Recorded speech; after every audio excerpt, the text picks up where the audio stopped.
নির্বাচনে চলে গেল, নির্বাচন করলো। আবার যখন 91 সালে পরিবর্তন হলো, তখন ওই নির্বাচন 2টা আসন নিয়ে বিএনপির সাথে থাকলো। থাকার পর দেখেন 94 সালে আবার হঠাৎ করে গিয়ে বিএনপিকে ছেড়ে দিয়ে সংসদ সদস্যদের পদত্যাগ করিয়ে আওয়ামী লীগের সাথে গেল। গিয়ে কি পেলো? এই যে ওই যে সময় যদি এই বিভ্রান্তমূলক কথাবার্তা বলে বিএনপিকে নির্বাচন না যেতে বাধ্য করতো, বিএনপি গেল একটা এই আশঙ্কা থেকে যে এখন যদি নির্বাচন না যায়, এই জামাত, জাতীয় পার্টি, বিএনপির ভগ্নাংশ এরা মিলে একটা জোট করবে, মানে উৎসাহ। সাধারণ মানুষ এখানে আসে নাই, সাধারণ মানুষের জামাতের প্রতি কোনো আগ্রহ নেই। তারা এই দেশের জন্য তারা কিছু করে নাই, তারা স্বাধীনতার শত্রু বিরোধিতা করেছে। হাবিব ভাই, তারা মহাবন্ধের ধর্ষণ করার জন্য এটাকে এগিয়ে দিয়েছে। আমি পরিষ্কার করে বলতে চাই, জামাত ইসলামের ওই সমাবেশ থেকে যদি তারা ঘোষণা দিত, আমি সবচেয়ে খুশি হতাম যে 71-এ আমরা ভুল করেছিলাম, সেই ভুল আমরা স্বীকার করছি, তাহলে আমি খুশি হতাম। এখনো তারা আমার প্রধান বাংলাদেশে যে অস্তিত্ব তা স্বীকার করে না তারা, যে তার অন্য আলোচনা করে আমার লাভটা কি? জামাত ইসলাম বলতে পারবে দেশে একটা কাজ করেছে বলেন তো? একটা ভালো কাজ করেছে, একটা কাজ করেছে বলতে পারবে? তারা তাদের দল সংগঠিত করা, তাদের দলের লোকজনকে চাকরি দেওয়া, এটা তাদের ব্যাপার। এই যে জামাত ইসলামের ইসলামী ব্যাংক বলেন, আপনি ইবনে সিনা হসপিটাল বলেন, তাদের যে বিশ্ববিদ্যালয় বলেন, তাদের যে কোচিং সেন্টারগুলি বলেন, কোথাও কি জামাত শিবির করে না এমন একটা লোককে চাকরি দিয়েছে আপনি বলতে পারবেন? দেখাতে পারবেন? কিন্তু বিএনপি বা অন্য কোনো আমাদের ওই ধরনের ব্যবসায়িক প্রতিষ্ঠান আমাদের নেই, কিন্তু তারা বাইরের কোনো মানুষের কোনো উপকার তারা কোনো করেছে বলে আমার অন্তত ধারণা, আমার জানা নেই। তারা নিজের দলকে সুসংগঠিত করার জন্য যা যা করার দরকার তাই করেছে। আমি এদেশের রাজনীতির অঙ্গনের একজন আমি সাক্ষী। আমি 1982 সাল থেকে 90 সাল পর্যন্ত আন্দোলন করেছিলাম, 90-এর দিকে শেষ প্রান্তে এসে চূড়ান্ত নেতৃত্ব দিয়েছিলাম। ওই 9 বছরে আমি ট্রাকের তলা পিষ্ট হয়েছি, মার খেয়ে হাসপাতালে গেছি, বছরের পর বছর, মাসের পর মাস হাসপাতাল থেকেছি।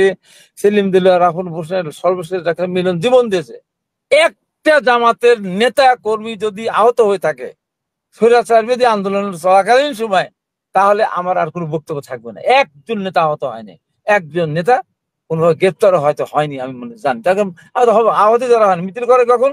যখন আমরা হরতাল করে মার ধর খেয়ে পুরো টিয়ার শেল খেয়ে যখন শেষের দিকে চলে যায়, যদি 6টা পর্যন্ত হরতাল দেয়, 5টার দিকে সমস্ত শিবির জোগাড় করে এক জায়গায় বড় মিছিল করেছে। এই সারা কোন কাজ করে নাই।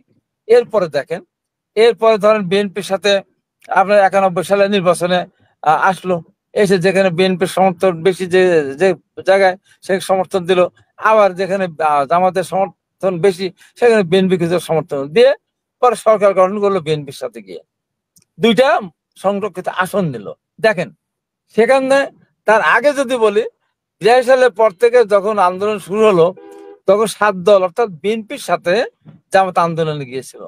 যেই 86 সালে আওয়ামী লীগ নির্বাচনে চলে গেল, এই আন্দোলন জোটকে বাদ দিয়ে নির্বাচনে চলে গেল, নির্বাচন করলো। আবার যখন 91 সালে পরিবর্তন হলো, তখন ওই নির্বাচন 2টা আসন নিয়ে বিএনপির সাথে থাকলো। থাকার পর দেখেন 94 সালে আবার হঠাৎ করে গিয়ে বিএনপিকে ছেড়ে দিয়ে সংসদ সদস্যদের পদত্যাগ করিয়ে আওয়ামী লীগের সাথে গেল। গিয়ে কি পেলো? 2টি আসন তারা পেলো। অথচ বিএনপি কিন্তু একা 116টা আসন পেয়েছিল। যদি সেই সময় আওয়ামী লীগ কারচুপি না করতো, তাহলে বিএনপি সেবারও সরকার গঠন করার সুযোগ পেত। এই যে তারপরে আবার বিএনপি কিন্তু তাদেরকে সাথে করে নিয়ে 4 দলীয় জোট গঠন করলো। 4 দলীয় জোট গঠন না করতো, তার ফলে বিএনপি কিন্তু রাষ্ট্র ক্ষমতায় যেত এবং তারা মন্ত্রিত্ব নিল 2টা 2001 সালের নির্বাচনের পর। এই যে বিএনপির মতো একটা সংগঠন, শহীদ রাষ্ট্রপতি জিয়া রহমানের করা সংগঠন, বীর মুক্তিযোদ্ধা সেক্টর কমান্ডার বীরত্তমের দল, সেই দল কিন্তু বেগম খালেদা যে একদম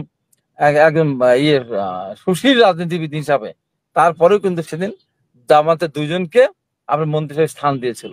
দেখেন যেই সরকার পরিবর্তন হলো, অনির্বাণ হয়ে গেল, আমাদের নেতা তারেক রহমানকে গ্রেপ্তার করলো, তখন তার বিবৃতি দিয়ে দিল যারা দুর্নীতিবাজ তারা তো গ্রেপ্তার হবেই, আমাদের তো কেউ গ্রেপ্তার হয়নি, আমাদের 2 জন মন্ত্রী ছিল, তো তারা তো গ্রেপ্তার হলো না। তারপরে এবার ম্যাডামকে একটা ফোন পর্যন্ত করেনি যে ম্যাডাম এই কথা বলো না, ম্যাডাম ফোন পর্যন্ত ম্যাডামকে করে নাই, একটা সহানুভূতি তারা দেখায় নাই। তারপরে এই কথা বলা কেন সহানুভূতি পর্যন্ত তারা দেখায়নি। তারপরে কি হলো? তারপর তারা যখন গ্রেপ্তার হলো তখন তাদের টনক নড়লো। এই হলো জামাত ইসলাম। এবং তারপর দেখেন এরপরও আবার 2008 সালে যখন নির্বাচন হলো, ম্যাডাম খালেদা বুঝতেছিলেন যে এটা ষড়যন্ত্র নির্বাচন হবে। ওয়ান হলো মইনুল আহমেদ, এরা নির্বাচনটা কারচুপি করে নির্বাচন যেতে চান নাই। তখন জামাত গিয়ে বলে আমরা নির্বাচনে যাব। ম্যাডামকে বললেন যে নির্বাচন জানতে বলবো, নাহলে বসবো না। এই যে ওই যে সময় যদি এই বিভ্রান্তমূলক কথাবার্তা বলে বিএনপিকে নির্বাচন না যেতে বাধ্য করতো, বিএনপি গেল একটা এই আশঙ্কা থেকে যে এখন যদি নির্বাচন না যায়, এই জামাত, জাতীয় পার্টি, বিএনপির ভগ্নাংশ এরা মিলে একটা জোট করবে, বিএনপির হয়তো প্রতীকটা তারা নিয়ে যাবে। এই যে একটা ভ্রান্ত ধারণা এর ভিতরে নিয়ে গেল। ম্যাডাম কি বললেন, নির্বাচনে যাবেন, আপনাদের 3টা আসন দেওয়া হবে, আমাকে 30টা আসন দেওয়া হবে। দেখেন জামাতও 3টা পেল না, 2টা পেলো, বিএনপি 30টা 29টা পেলো, পেয়ে ধরেন আপনার নির্বাচন হয়ে গেল।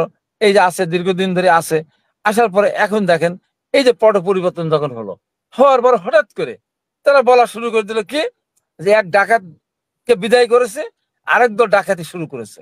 একে সরাসরি বিএনপির বিরুদ্ধে তারা অভিযোগটা নিয়ে আসলো। বিএনপি চাঁদাবাজ বলা থেকে শুরু করে বিএনপি একটা সন্ত্রাসী সংগঠন।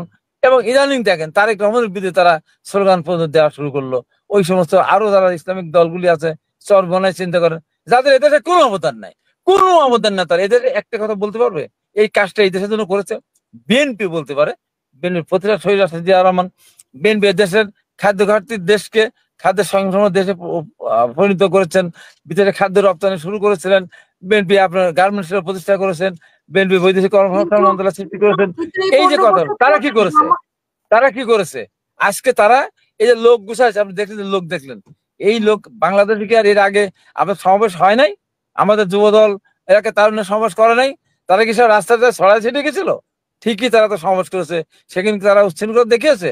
এখন দীর্ঘদিন পর, দীর্ঘ 15.5 বছর পর একটা মন খুলে একটা সমাবেশ করার সুযোগ বিএনপি পেয়েছে, তারাও পেয়েছে। সেই সুবাদে তাদের বাংলাদেশের যত লোক আছে, কালকে বারটা কি বার ছিল? শনিবার। তারা শনিবার শুক্রবার ম্যাক্সিমাম প্রোগ্রাম করে, হয়তো বলে দেশের মানুষের জন্য কোন রকমের রাস্তা যানজট না হয়, সেই কারণে তারা করে। কিন্তু মূলত তাদের উদ্দেশ্য তা না। তাদের উদ্দেশ্য তাদের যত লোক আছে, যতগুলি প্রতিষ্ঠান চাকরি করে, সরকারি বেসরকারি, তাদের হাসপাতাল, তাদের কলেজ, তাদের আপনার প্রতিষ্ঠান, ব্যাংক, সমস্ত লোকই মোটামুটি এই সমাবেশে চলে আসে। আমার ভাই বললেন যে কালকে সাধারণ মানুষের এখানে অনেক উৎসাহ, সাধারণ মানুষ এখানে আসে নাই। সাধারণ মানুষের জামাতের প্রতি কোনো আগ্রহ নেই। তারা এই দেশের জন্য তারা কিছু করে নাই, তারা স্বাধীনতার শত্রু বিরোধিতা করেছে। হাবিব ভাই, তারা মা বোনদের ধর্ষণ করার জন্য এগিয়ে দিয়েছে। এবং তারা দেখেন এই যে কয় বছরে আমরা লক্ষ লক্ষ মানুষ আমরা মামলা খেয়েছি, আমাদের ইলেকট্রিক শক দিয়েছে, আমরা রিমান্ডে গেছি। তাদের কয়টা লোক গিয়েছে বলেন তো? কয়টা লোক গিয়েছে? আজকে তারা ওই সর্বনাশ যে কোনোদিন কোনো দেশের আন্দোলন সংগ্রাম স্বাধীনতা কোনো অবদান নাই, সেও বলে যে তারেক রহমান যদি এত ভালো মানুষই হতো তাহলে আর্মি মাথা ভাঙলো কেন? তা আমি যদি প্রশ্ন করি যে দীর্ঘদিন ধরে আওয়ামী লীগের সাথে ছিলেন, আওয়ামী লীগকে ক্ষমতায় টিকে রাখার জন্য আপনারা আওয়ামী লীগের সাথে হাত পাকা দিয়ে বাতাস দিয়েছিলেন, আমরা নির্বাচনে গেলাম না, অন্য দল নির্বাচনে গেল না, আপনারা আওয়ামী লীগের সম্পর্কে ভালো রেখে নির্বাচন করতে গেলেন। যেই যখন হাত পাকা ভেঙে দিল, পিঠায় যখন রক্তাক্ত করলো, সেদিন হয়ে গেল আওয়ামী লীগ খারাপ। এখন এসে বলেন, তাহলে আমি যদি প্রশ্ন করি তারেক রহমান খারাপ মানুষ ছিলেন, তাকে অসভ্য সরকার তাকে পিটিয়ে তাকে হাল ভেঙে দিয়ে ফেলে দিয়ে, তাহলে আপনাকে পিটালো কেন? আপনি রক্তাক্ত হলেন কেন? তো কথা বলার সময় তারেক রহমান একটা নির্যাতিত মানুষ, সেই রাষ্ট্রপতি জিয়া রহমানের সন্তান, আজকে তাকে নিয়ে আপনি কটাক্ষ করেন। আজকে এইভাবে আপনারা বিএনপির বিরুদ্ধে আপনারা লিখেছেন। বিএনপি দেশের জামাতের উপরও তো অনেক নির্যাতন হয়েছে, জামাতের চেয়ে বেশি নির্যাতিত হয়েছে বিএনপি। জামাতের কয়জন এই 15 বছর আন্দোলনে, হ্যাঁ, তাদের রায় হওয়ার পরে, সাইদি রায় হওয়ার পরে সেখানে তারা লোক হতাহত হয়েছে সেই আন্দোলনের সময়। বিএনপি হিসাব করতে গেলে বিএনপি কত লোক মারা গেছে, তারপরে কই? তারপরে নাই। এই যে আমরা ধরেন 28 অক্টোবর আমাদের লক্ষ লক্ষ না সেই অবদান তো আন্দোলন সংগ্রামে তারা ছিল, যতটুকু ছিল তারা ততটুকু অবশ্যই তাদের আমরা প্রাপ্যটা দেবো। এই যে 28 অক্টোবর আমাদের লক্ষ লক্ষ মানুষের সমাবেশ ভেঙে দিল আমেরিকা, তাদেরটাকে ভেঙেছে? তারা তো শান্তিপূর্ণ নটরডেম কলেজের সামনে তারা সমাবেশ করলো। তাদেরকে এত শক্তি ছিল? আমাদের এত বড় শক্তিকে তছতছ করে দিল।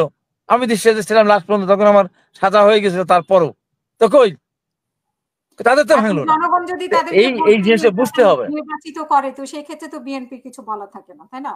কোনটা জনগণের উপর সামনে নির্বাচন হলে যদি জনগণ জামাতকে ভোট দেয়, তারা যদি সংসদে জনগণ ভোট দিলে ওর কাম। জনগণ জামাতকে ভোট দিলে আমরা তো বলবো না জনগণকে। জনগণ যদি মনে করে জামাতের অবদান দেশে আছে, জনগণ ভোট দিবে। জনগণ না কোনো অবদানে জনগণ ভোট দিবে না। এটা তো আমরা তো বলতেছি না, আমরা ভোটই তো হতে দিতে চাচ্ছে না তারা। তারা এখন নতুন করে পেয়ার সিস্টেম নিয়ে আসছে। আচ্ছা, পেয়ার সিস্টেম লাভ হবে কেন বলেন? লাভ হবে যে কোনো একটা প্রতীক, হয় আনারস নাই একটা কিছু, যে কোনো একটা প্রতীক বা যে কোনো একটা দলের প্রতীক আওয়ামী লীগ কিন্তু বেছে নিবে। বেছে ভোটের তফসিল ঘোষণা হলে তখন তো মারতে পারবেন না, ধরতে পারবেন না। এই ভোটগুলি যদি ভোট কেন্দ্রে বাধাও দিতে পারবেন না। ওই ভোটগুলি যখন ওই পেয়ার সিস্টেম হবে, যে কোনো একটা প্রতীকের পক্ষে আওয়ামী লীগের টাকা আছে, তাদের জনগণ তো হারিয়ে গেছে তা তো না। 9% সংখ্যালঘু ভোট তারা তাদের পক্ষে আছে। আওয়ামী লীগের ভোট কি সব দিন রাতারাতি পরিবর্তন হয়ে গেছে? তখন দেখা যাবে যে একটা ভালো 25 থেকে 30% ভোট না, 25% ভোট তারা পায় সংখ্যালঘু দিয়ে।